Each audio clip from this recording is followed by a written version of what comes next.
This is Byron and Nicole White, and you are tuned into episode 160 of The Real Word. Word is up. Big show. We've got Zillow buying ShowingTime. Lots of tears on Facebook on that one. We're going to dig into it as our first. You think people are crying? Oh, I think people are bitching. There is lots of crying. There's some of that. There's a lot of chatter going on. We're going to get into that. Racket number one. We've got some Grant Cardone joining eXp talk. Racket number two. What does that mean? It's all talk. And we're talking about the Weeknd in the Marketeer and how that ties into real estate. But first, racket number one, Zillow by ShowingTime. I think this is their biggest move yet, their biggest acquisition move. Even if it's not the biggest acquisition price-wise, I think it's the most impactful one that they've made to this point. Well, for sure. I mean, they bought Dotloop, and there wasn't as many articles written about that. I mean, hello. The company plans to continue to operate ShowingTime as an open platform for all real estate agents, not just those who partner with Zillow. Before we get into it, what it means, agent reactions, Nicole, in our MLS, we've got a whole bunch of tools. Yeah. I could even actually bring it up if we wanted to here. The CTMLS, which I think, by the way, CTMLS, I've said this before, you guys do a great job. I have access to Mass, Rhode Island, Florida. You guys are doing a really good job. But of all the tools that we have, in your opinion, what's the most useful tool on the MLS? Oh, gosh. But I think it depends on what you're trying to use it for. I mean, I see where you're going here with ShowingTime. No, because We've got the Matrix, obviously, which is the MLS. And obviously that, I mean, outside of the actual MLS, all these other tools that we have, ShowingTime, HomeSnap, InfoSparks, Fast Stats. I've never even used this one. Emo Viewer. IMO Viewer? Emo? I don't know. Nemo? Emo? Remind. Love Remind. Great data there. Supra, Transaction Desk, RPR, Realist, List Track. It goes on and on. So I'm a huge Realist fan. I mean, I love looking at people's background. Which one are you using more, and which one do you find more valuable, Realist or ShowingTime? Well, I think Realist obviously gives me a lot more information on a home, but ShowingTime certainly streamlines the process when I'm going out with buyers. I mean, you're putting in your requests, you're able to very easily form a tour for a day. All of your codes to get into properties are all in one spot. Again, you're getting email reminders of feedback, which is great. Again, it is a really great tool if you're a buyer's agent. Obviously, if you're a listing agent too, you can very easily go back and look at everybody's feedback. You can follow up with agents. Out of the 20 tiles, is ShowingTime in the top two with Realist? Top two, definitely in the top two, for sure. Most valuable to the agent. Well, I absolutely. Yeah. I think, and again, not just the buyer's agent, certainly the listing agent too, because you have a place that everything is documented. It's all tracked. I mean, we send all of our clients their ShowingTime information every single week. We use it to report, to your point, the data to the sellers. Like, oh my gosh, here's the feedback. Here's how many showings. And it's all living in ShowingTime, and we're taking that information out. That's the biggest thing, too, because if you have a seller that's like, you guys suck, and you could be like, well, we've actually had 80 showings. Right. It's all very much there. There's no discrepancy about what has come in and what hasn't. And now all that data that we have, we actually put it in our listing presentation, and our listing coordinator, Jen, she uses this every single week to keep our sellers informed. Not the automatic email that can go out from ShowingTime, but actually taking the data out, putting it into a specific email that's easy for them to digest. All that data is now owned by Zillow. They own all the data. $500 million, by the way, seems cheap. So cheap. Their earnings came out yesterday. Earnings report was yesterday. When this news, I'm so glad we waited a little bit later in the week this week to do Real Word. I would have been devastated if we missed it. Had we recorded. Well, you know that we would have been here no matter what. You've been like, Nicole, you would have dragged my ass into this office. We're doing two this week because this is such big news. $500 million is cheap. Earnings report came out yesterday. Quarter 4 of 2020 was their most profitable. Everybody says Zillow isn't making money. They were profitable again in quarter 4, their most profitable quarter ever. Yep. Now, the profit is less than 10 times what this acquisition cost is.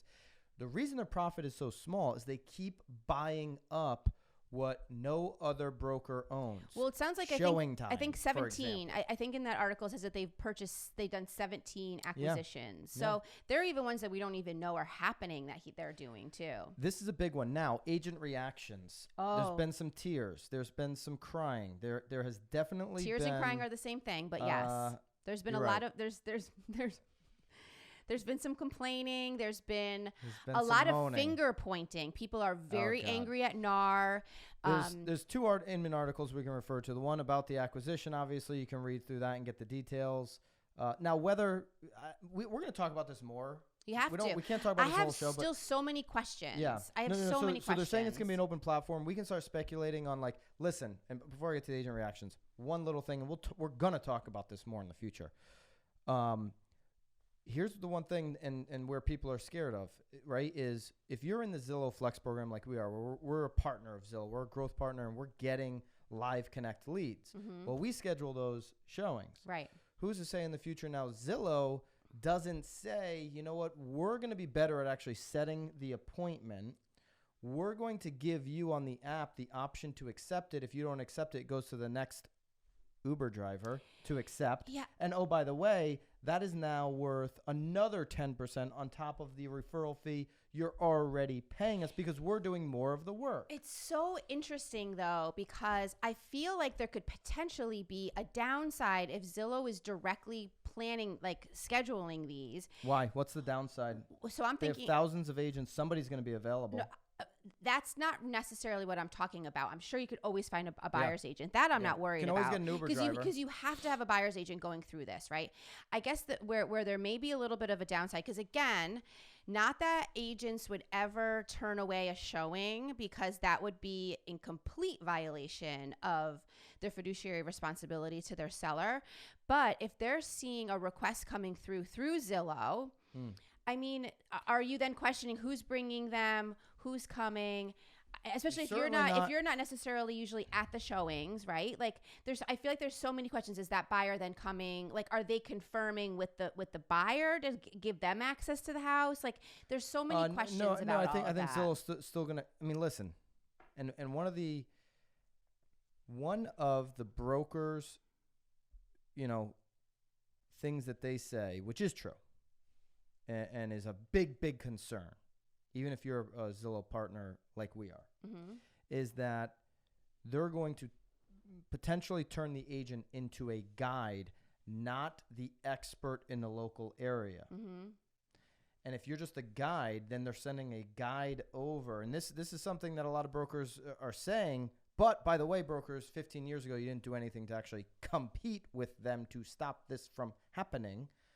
But yeah, if they're just sending a guide over, then yeah, there's somebody guiding them through the home, a door opener, which is what I've been saying for how many years on this show, which is why you got to build your brand, right? I'm not even going to get into that whole thing, but you got to build your brand locally. If you're on Zillow, you got to use this to build your database so that you can direct market to them through your branding and your local advertising. That being said, yeah, I think there's going to be somebody going with the property, but if they're actually setting the showing, they become more valuable in that part of the transaction, and they can charge more for that. So I guess there's so a legitimate concern there. There's still so many. I still feel like there's so many questions, so much speculation. Yeah. They're saying it's going to be open right now. And like I talked to you about it a little bit last night too. I mean, Zillow in many states is already a broker, so they already have access to ShowingTime. They can already. But now they own it.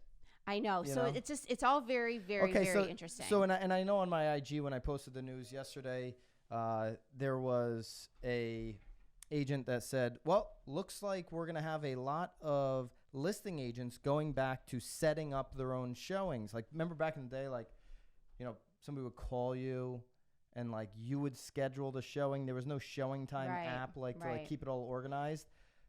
And I was like, oh yeah, really? In this market? And I really like the person that made the comment, but I'm like, really, in this market, when there's 12 showing requests in the first hour, you're going to sit there all day and schedule it. You're going to take your transaction coordinator, your listing coordinator away from their day-to-day activities to sit there on a new listing and schedule 12 to 24. You're talking to, there's nothing worse than scheduling with agents. Oh, no, I can't do it that. Oh, you can't do it that. Oh, you're walking your dog at that time? Really? Like, there is nothing worse. Well, but but even when you go through ShowingTime, you get those phone calls too. Oh, hey, I have a showing at 4. Can you come at 4? I'm like, I requested for 10 a.m. Like, there's a reason I requested for the morning. Inman put out another article, and this is a a bunch of agents that have said it their was a thoughts. big buzz. All right, so you've got one agent saying you're going to see an exodus. Really? I mean, in this market, really, to that point, like, what else? What's your other option through your MLS instead of showings? The thing here, though, is that everyone's talking about these exoduses, but like they've never happened in the past. Well, but I also have yet to see any agent actually unclicking that button where they don't want their listing on Zillow. Good point. I mean, hello, that's where you start. You start there. Like, and no agent is doing that because they know that it's a huge disservice to their seller. I've got one agent from Naples who I like a lot, who commented on my Instagram, and he said, all these agents that have, funded Zillow over the years. No. Let's get something straightened out right now. And again, he goes by Red Hot Naples. I like him a lot. Let's get something straight right now. Agents didn't fund Zillow. The consumers were going to Zillow's app before the agents gave Zillow all their money to take some leads and go and work with those leads. Zillow did a better job than any broker, than any MLS, than any team, than any solo agent in the history of real estate at generating leads. Right. And the person that holds the leads, the company that has the leads, wins. All the brokers are like upset about Zillow.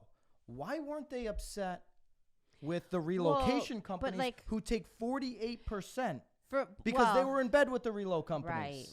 Right. Well, that's a whole nother topic. To take 48%. This is more than what Zillow's taking right now. For sure. Oh yeah. Well, but again, for $500 million, I mean, Realty. Why didn't Realty buy ShowingTime? Yeah. I mean, it's so cheap. It was clearly accessible. They clearly were okay with selling. They wanted to sell. I mean, Realty ain't got that kind of cash right now. Well, not right now, but this business. ShowingTime's been around. What did they say? 22 years. Another agent in Illinois was similar in her criticism of the Zillow ShowingTime deal. Said to Inman that agents input a significant amount of data into ShowingTime, and that she is concerned Zillow is now going to be able to harness that information. I also heard this. I think it's all the data. On an Instagram comment as well, saying, "I am not selling my database to Zillow. I'm not selling my contacts to Zillow. I don't want to give all of my people, my emails and names over to Zillow." Newsflash, they already own them. 3 out of 4 of your contacts in your database have already signed up for a username on Zillow. Right. So Zillow, you've got those contacts in your database, and you maybe know and like and trust and whatever, a bunch of them in your community, but 75% of them have also signed up, the people that you know in your database, for a username on Zillow. And by the way, maybe they've got Redfin downloaded. Or, when they have the data. But if they didn't have the email before, every time you're asking them for a Zillow review, they have to put in their information, or you cannot post a Zillow review. And so they're exactly. collecting it. All your past clients that have given you a Zillow review, they already have. Oh my, that's a great point. You have to put in. You cannot post a Zillow review unless you sign up. So here's the thing. Zillow's already got the data of your clients. We push Zillow reviews. Most people push everybody. you. It was a golden way to get come list me calls 3, 4, 5 years ago. They already have the data. They have all your clients. Everybody out there home shopping, 75% of people are going through a Zillow app and signing up. So there you go. 3 out of 4 people are using Zillow. They own the data. What does that mean? Everybody has the same access to the same people. You live in your community. You're the one that's local. Do a better job branding yourself to your local community. You don't have to market to 50 states unless you're an eXp agent and you're working on your downline. You don't have to market to every single community in this country. You've got to dominate your community if you're focused on sales. Focus on that. Build your brand. We're going to be talking about this a lot more. A lot. I mean, there's still so many questions. And it's definitely not a racket. This was a very cheap acquisition for Zillow. $500 million. And right on the heels, well, I know we're talking about the Weeknd, but the SNL skit for Zillow. Oh my gosh. That was brilliant. Link that up. No, don't link it up. I don't want to keep pushing people away. By the way, if you haven't subscribed to this podcast on YouTube, you really need to. If you're listening and you haven't given us a 5-star review on Apple or wherever you are, please do that. Because I always set up all these links for everybody to go to everywhere else. Yeah. And so, but yeah, that SNL skit was ridiculous. Well, I think it's brilliant that this is coming on the heels of that because they're already. You know what? And I'm just throwing this out there. Rich Barton's a smart guy. I got to imagine he slid $1 million over to SNL. Oh, you think? Oh, for sure. Maybe $7 million like The Weeknd. Right. Here's $1 million. Here's $7 million. We've got an earnings what a coincidence that they have an earnings report. No, it's been they have a ShowingTime announcement. Hot few days here for Zillow. And the Saturday before, they're on Saturday Night Live with a viral Twitter video, which was phenomenal. It was great. Well, I mean, everyone involved in that is great. I mean, Schitt's Creek is pretty hot still. I mean, it was all brilliance. What a coincidence. I think not. Racket number 2. Real estate mogul Grant Cardone, social media influencer Grant Cardone is joining eXp Realty. Well, teaming up. I don't know that we would use the word join. There's still so much speculation here. Lots of it. We don't know what he's doing. We don't know what exactly he's up to, but there's something going on here. He did a podcast or some type of virtual video call with Glenn Sanford, of course, CEO of eXp, and Inman says, though it remains unclear what Cardone will be doing with eXp, he did recently promise to add Nitro into the, I can see him saying that if you ever followed Grant's stuff, Nitro into the brokerage's already successful strategy. The brokerage, by the way, in June of 2020 had just crossed 30,000 agents. Today, they're over 45,000 agents. That's according to Glenn's co-founder, Brian, who was just recently on a podcast. Shout out to Brian, too. He did a good podcast with Meet Kevin. Haven't seen you in a while. Hope you're doing well. But GC, they call him Uncle G. You didn't know who he was. 10X guy. I'm kind of embarrassed that I don't. I'm clearly just in my little hole. He's accumulated in multifamily real estate, I believe, and I could be wrong on this. Correct me in the comments if you know. I believe over $1 billion. Maybe it's over $2 billion. I don't know. It's a large amount. I don't remember reading that much, but maybe the article, because I did do a little bit of I enjoyed reading about him. I did. Yeah. He was in rehab at 25. I mean, he's doing it. And a lot of people don't like him. He's a very divisive figure on social media, although he's got well over 1 million on IG and over 1 million subscribers on YouTube.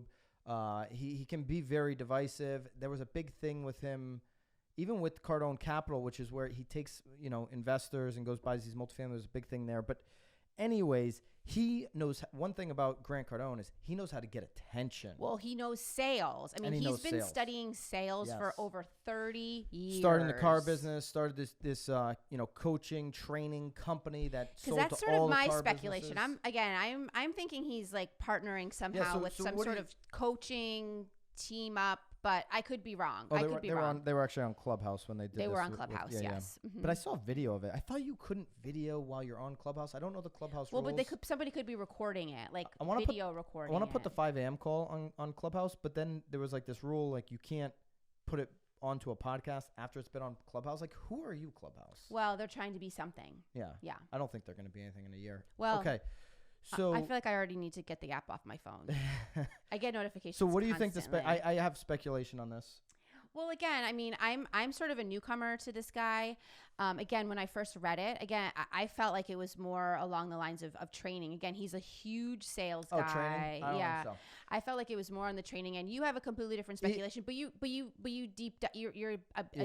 deeper into his life than I am. eXp and I study eXp quite a bit, and eXp Realty wants you to believe that they are training at a ridiculous level through their virtual world. And that they've got great training for their agents. And I'm not saying it's not great, but they want you to believe it's the best in the world. They don't advertise. Obviously, eXp doesn't advertise. It's all word of mouth. They've gotten to 45,000 agents globally. I think 9 countries globally. All word of mouth, just agents recruiting. Agents. Grant Cardone recruiting machine loves the model. An eXp agent will tell you, we are not MLM. We are not Herbalife. We are the furthest thing from that. I don't know about that. You got to be licensed in real estate. You got to sell real estate for it to work. There's a lot of people that do sell real estate. Great, phenomenal agents. I'm thinking Kyle Whistle, San Diego. I'm thinking Scott Compa, Southern New Jersey. I'm thinking Candace Decker, Cape Coral, Florida. There's a whole I'm thinking Treasure Davis, Colorado Springs. There are a whole bunch of great agents that have moved their business, their team, over to eXp and are doing quite well with the model. That being said, there are also a lot of agents bouncing out of eXp because they're not recruiters. They don't have a social influence. They're not building their downline. Right. Their stocks are much more restrictive, the stocks that you're given as an agent, than you're led to believe. This is 2020 data. I don't know if it's changed. Of course, my trusty Swanepoel book. Yep. It's like the one-time startup fee for an agent is Bible. $149. That's classic MLM. You got to pay to get in, so Right. you have a startup fee. $85 cloud brokerage fee a month, a $65 per transaction fee, and then once you've capped, the transaction fee goes up to $250 a transaction, capped at $5,000 a year. There's a $40 risk management fee. There's a $25 broker fee. The cap is $16,000. Now, the reason why some agents will leave because of those fees is because they got roped into the stock side, the rev share side, and they don't have the support, training, infrastructure to actually do sales in real estate. And you make your money. The eXp agents that are killing it, their first revenue source is selling real estate. There's just too many people right now getting in thinking, I'm going to go lay on a beach. I'm going to build my downline. Right. And I'm not going to have – it's a great company for those that can do both. If you're just focused on sales, you don't really care about recruiting, it's not going to be the place for you, in my opinion. Right. Now, where I think Grant Cardone is going with this is here's where he's going. I went on his Instagram the day the news came out. Yep. Elena Cardone, who's his wife, was on his Instagram story. He was filming her in their $10 million Miami looking out at the Atlantic condo. I feel like it should be more than that. Might be more. Okay, I'm just throwing 10 out there. It's up on a big top floor. So fun. See the beach. I'm sure it's beautiful. Beautiful. Yeah. He says, Elena, what are you doing? She says, I'm studying for my real estate license. I've got day one or chapter one or whatever, something. And so here's the thing. He's got millions of followers. Right. He buys hundreds of millions of dollars worth of multifamily investments every single year. Now, he's kind of backtracking because he's always said, you don't want to be the agent, you want to be the investor. Now, all of a sudden, his wife's going to be the agent. Well, he's also always said, don't buy single-family homes. They're getting into a company that's what they do, is sell single-family homes. Here's where I think they're going with it. Go for it. I think Elena's going to get her license. I think she's going to get her name on the buy side of these $100 million deals, these multifamily deals, so that they cap out. And then just through his content, his podcast, everything, he's going to build this huge downline. And they're probably going to even offer some Grant Cardone sales training because he already has all the training. And I was going to say that because that's, again, and that's, I think, where that person that thinks that they could just lay on the beach and recruit, that's where they're failing because they're not providing any additional help. So everyone's just like, forget this. I'm not joining this guy. But if they're joining this because of Cardone, but hey, you have to give some information or else no one else is going to continue to come or stay. If I join under Grant's link and he's now providing me weekly training because he has a sales training, hundreds of employees, an engine, a machine that can train these people. He probably believes, and he probably can do this better than some people in eXp, that he can train these people up to stick into the company longer, which obviously keeps his rev share up and all of that. It's so interesting. It is because how many other celebrities or big names are going to do something similar to this? Well, it's actually it's mind-boggling that they actually haven't already. My only fear here is as all of those handful of names of agents that you were talking about, they're now in direct competition with this huge guy, right? Because he won't be trying to sell. He won't be trying to sell homes. No, but in terms of him gobbling up everybody. Well, no, he's 45,000 people down the line. So if you're in the first wave of eXp, if you got in I don't know 2013 or 2014, you're actually excited about Grant Cardone being 45,000 Because if they people bring away more from people you. in, it Yeah, just helps them. I'm trying to understand depends it. on where in the line, obviously, Right. and where he's joining and under whose downline or whatever. So it may not directly impact you, but this is all Herbalife. It is Come all on, Herbalife. put Come in on your now, orders. people. Let's start a brick and mortar store and start selling my shakes. So anyways, here's the thing.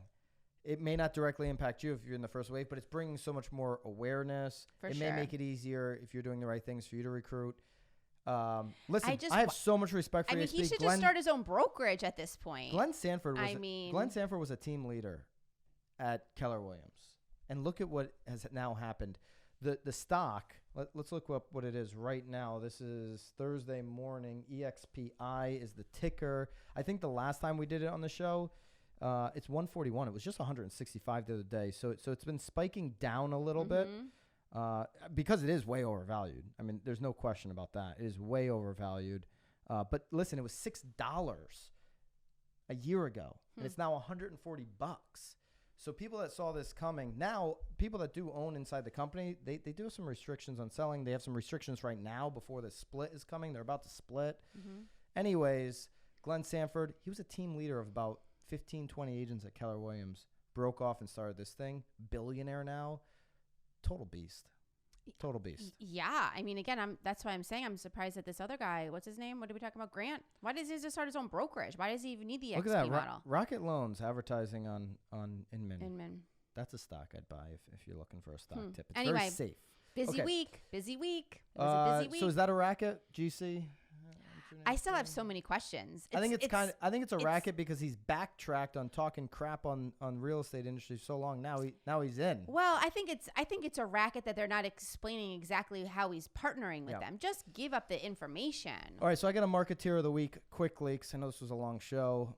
And we'll get into more of that Zillow stuff as promised, of course. Make sure you subscribe to the show so that you don't miss that. Marketeer of the week, The Weeknd just performed at the Super Bowl. Did you like the performance? I don't mind it. I don't need to go on Facebook and say I hate it. Was it entertaining? Yes. Did I eat during halftime? Yes. Oh yeah, me too. I was eating. We had Cubans flown in from Florida. We actually our party, we got food from each city. You had Cuban cigars? No, Cubans, like the sandwich. Oh. I was smoking a cigar right after halftime. I ate. Had a little. So I mean, was it tequila. it was fine. I mean, I think during the pandemic, you are held back from everything that you can do. From what I understand, which I did not realize, was that it was actually a whole story. There was his performance was a whole story. There was sort of like a beginning, middle, end. I don't know exactly what that all was and what it all meant, but felt like the whole thing was the middle. I thought it was the Weeknd, you know. Anyway, I thought it was great. I thought it was fine. Was it? Okay. So I mean, everybody wanted Shakira in the group that I was with. Yeah. I mean, who wouldn't? Well, she was last year, right? She was. I love that little room that he was in though, and he's like. He couldn't find. I'd like to just go in there. It looked like he was at a carnival. Yeah, that looked crazy. And there were so many memes that came out of that. I'd have to be on more than tequila to be in that room. Here's where I think the Weeknd and real estate tie in. Okay, so the Weeknd paid $7 million. $7 million to put this show on. So did you realize that the NFL never pays the performer? Well, the performer never gets paid. No, why would they? Why would they need to? Michael Jackson back in the 90s, he requested $1 million. The NFL said no. He still did the show. You get so much awareness. So obviously Pepsi, they did the show. They sponsored the show, but it wasn't good enough for the Weeknd. He said, we need that little room that I'm going to run around, like I'm on shrooms. He needed to have that. On shrooms. He paid the $7 million to make this show. What do you want to get? How many masks did he have to buy? Those must have only been like 50 cents. Those white masks. Those couldn't have cost too much. Again, there were so many. So he put in $7 million. Things about this year. Brilliant move. I actually was with 3 or 4 people that morning. We were talking about the show. None of us knew. I had a little bit of knowledge. Where on the were weekend. you? Where were you in the morning? I was at an club. Event? I was at a club. Like a private club? Kind of like that. Similar to that. Mm-hmm. That I'm not a member of. Anyways. And the 3 gentlemen I was with, none of them knew who the Weeknd was. One of their daughters came and we were having lunch, and she was in her 20s, I think, knew who he was. Right. And we were talking about the $7 million that he put up. Now, I promise you, so many more people know who The Weeknd was from the Super Bowl show than they did before. I think it was 96 million viewers, something like that, 90 plus million viewers of the Super Bowl. And think about the age demographic that's really paying attention to commercials and halftime show.